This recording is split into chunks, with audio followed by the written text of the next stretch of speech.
എന്നും ഈ ശൂന്യത പൊട്ടണം. നിന്റെ അകത്തൊരു നിറവും ഒരു ഓവർഫ്ലോയും ഉണ്ടാകണം. പരിശുദ്ധാത്മാവിന്റെ നിറവ് 120 പേർ മാളിക മുറിക്കകത്തിരുന്ന് നിറഞ്ഞു, അത് ഒഴുകി വെളിയിലേക്ക്. ഞാൻ ഇവിടെ ഇരിക്കുന്ന ചിലരോട് പ്രവചിച്ചു പറയാം, നിന്റെ ലൈഫിൽ ഇതുവരെ ഇല്ലാത്തൊരു കവിഞ്ഞൊഴുക്ക്. ഞാൻ നിങ്ങളോട് ബൈബിൾ സിസ്റ്റത്തിലേക്ക് വന്നാൽ നിന്റെ പരാജയപ്പെട്ട ലൈഫ് ബ്ലെസ്ഡ് ആവും. ഞാൻ വാക്കുകളെ ചുരുക്കുക.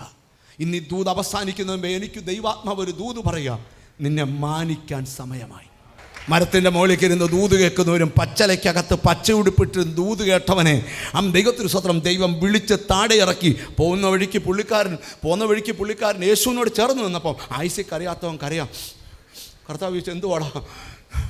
ഞാൻ ഇപ്പം ചെക്ക് എഴുതാം, എൻ്റെ രാമഞ്ചിറ കിടക്കുന്ന സ്ഥലം എഴുതി പാവങ്ങൾക്ക് ഒന്നും പറഞ്ഞില്ലല്ലോടാ. സ്തോത്രം. ചില ആൾക്കാർ പറഞ്ഞ് അവരുടെ അടുക്കൽ പോയപ്പം അവരെല്ലാം പിടിച്ചു മാറ്റെന്ന്. ആരും മാറ്റില്ല. കർത്താവിൻ്റെ അടുക്ക വന്നവൻ കുറ്റബോധമാണ്, പാപബോധം. എന്താ ഇന്നത്തെ ദൂത്? നിന്നെ മാനിക്കാൻ ദൈവത്തിന് സമയമായി. നിന്റെ കുടുംബത്തെ മാനിക്കാൻ സമയമായി. നീ ഒട്ടും ആശങ്കപ്പെടണ്ട. ഇപ്പോഴുള്ള തടസ്സം സെഖര്യാവേ, നീ ഒത്തിരി നിരാശപ്പെടണ്ട. നീ മറുപടിയുടെ ദൂതും പിടിച്ചോണ്ട് വരുന്ന ദിവസങ്ങൾ വരുന്നു.